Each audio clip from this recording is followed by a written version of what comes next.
The next morning, I went in Wednesday morning when she died. I went in, I got in there about 9:30, stayed till about 11:30. I went to work that day. And don't worry about that guy. That ministered so much to the people I work with. It was so much. It was amazing. What are you doing here? I says, I got to pay my bills. I said, my wife is fine. And because I witness to a lot of people, and I reach out. And so that just kind of put the icing on the cake, So it was wonderful. But anyways, I saw her that morning, and she woke up. The nurse said she wouldn't make it through the day, but she woke up, and she looked at me. And I said, Susie, I love you, and I'm touching her. But she looked right through me. She just opened her eyes, and she looked right through me. And then I left about 11:30, and then Jake and the girls showed up about 1:15, and missed her by about 30 seconds. About 30 seconds, missed her. And Jake said when he walked in the room that all the nurses were around her bed.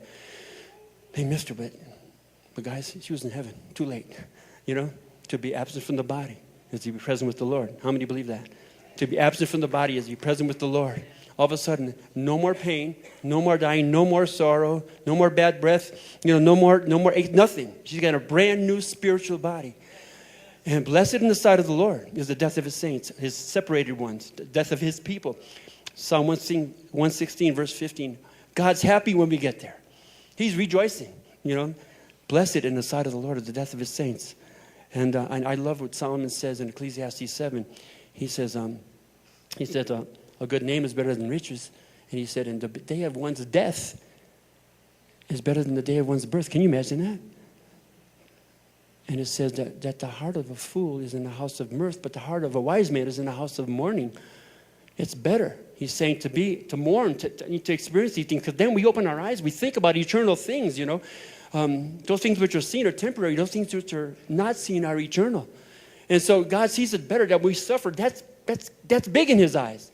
He loves that kind of stuff, And so, anyways, guys, I just think, and then David said in Psalm 139, he said, Lord, you knew my frame before it was even formed. He said, even before one of my days, even before I was knitted in the womb, he said, you knew my first from my last. Is that awesome or what, guys? That's in the Bible. And anyways, that's Ecclesiastes 7 if you want to read it. I can go on and on, but guys, I'm telling you, God has been on us like spots on dice, like white on rice during this 16 months. How many months?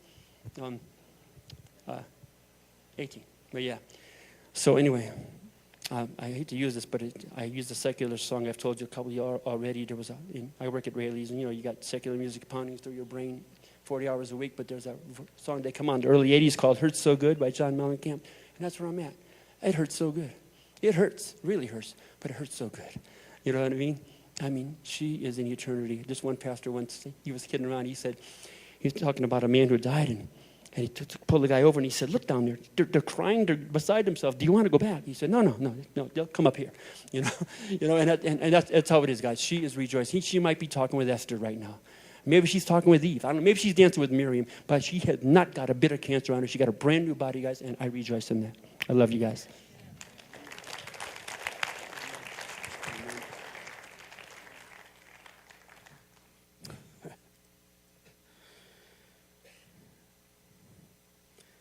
One thing, Jim used to preach on Wednesday nights, and one thing you could always count on was transparency, honesty, tell it like it is. And we appreciate that honesty in you, Jim. And we I know the Lord is proud of you and loved you and Susie, and you are destined to be together in this life, and his grace covered you. And even though there were those bumpy times and stuff, your heart and love for Jesus always prevailed with each other. Amen. We have another slideshow we're going to put on right now.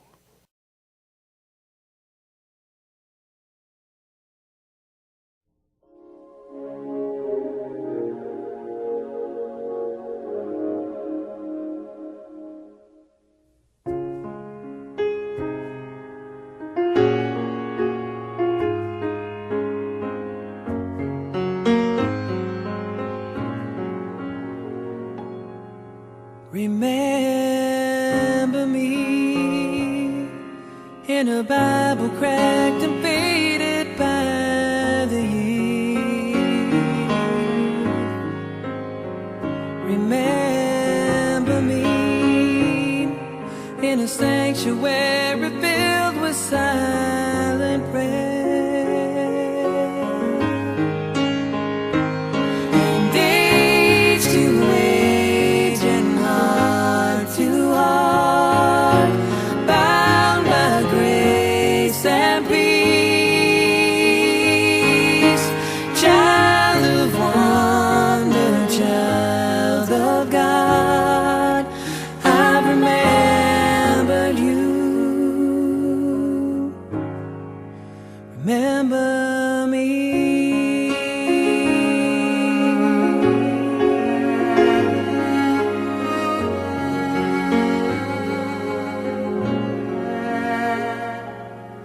Remember me when the color of a sunset fills the sky.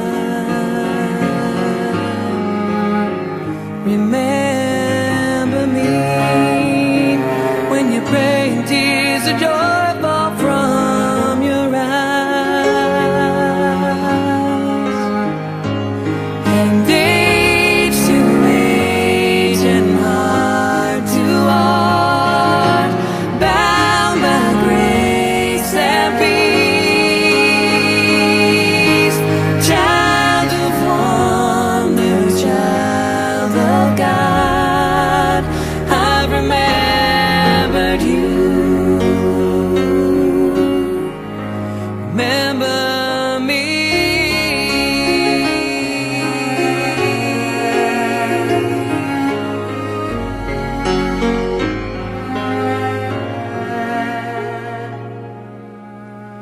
Remember me when the children leave their Sunday school with smiles.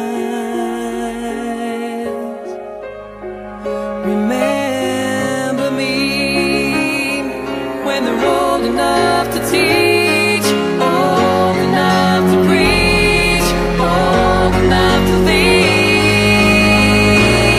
And age to age and heart to heart, bound by grace and peace.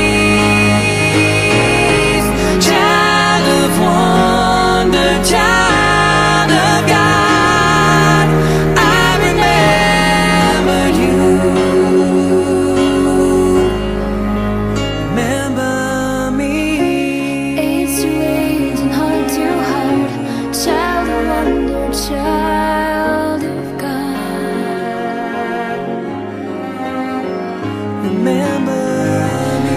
Age to age and heart to heart, child of wonder, child of God.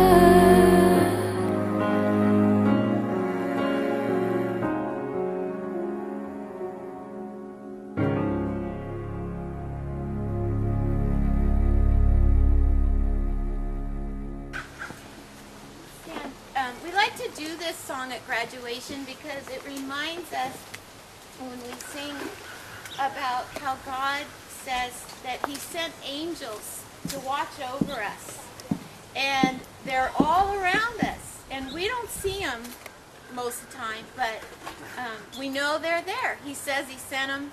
They're there, and we like to think of that, especially when your kids grow up and they're 4 and 5. Oh my goodness, they're ready for big school, the big world, and you send them out, and they're like, it's a kind of a comfort, to think, okay, God says He sent angels, so they're there to watch over them. They're guardian angels, and they're special, right? So we're going to sing about them right now, okay? They're all above me, beneath me, before me. They're all around me, my Father's angels all protect me everywhere.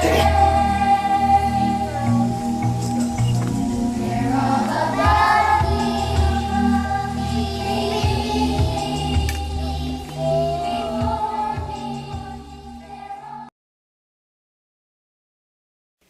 Many don't know this, but I worked in Kids of the Kingdom when it started. Well, I didn't work for Kids of the Kingdom. I worked in Kids of the Kingdom. Because we opened the whole sanctuary. She just basically, Kids of the Kingdom had the sanctuary and then out the back door into the play yard. And my office was right off of the stage of the sanctuary. And when I looked out the window, I was looking at all the kids playing. So for those 3 years, I worked in Kids of the Kingdom. And, I can say all kinds of wonderful things about Kids of the Kingdom. We just looked at how well it was done. For me, I went through a lot of Max wax earplugs during that period of time. It's the only way I could prepare a sermon because my office was just like surrounded. And it was kids playing and kids fighting and kids looking out the window, Oh, there goes that kid. He just pushed the other one. Somebody's going to go get him. And then I could hear them when they bring him back inside. Anytime I wanted any kind of quiet before the Lord, I would have to stick in the old Max Wax earplugs and prepare my sermons. But I did it because I valued what was happening in Kids of the Kingdom. And how many kids were there? It seemed like a whole bunch. 36? Yeah, it was, 36, like a Wednesday night meeting. So 36 kids every day, 5 days a week, I think it was, and it went on for a long time. But it was a blessing because how many children were touched and ministered to because of that ministry, because of Susie's burden for that ministry. I want to open it up now for a few. This probably could go on a long time. We'll just keep it to a few that would like to give a testimony regarding Susie, her relationship with Susie. Lisa, were you supposed to read something?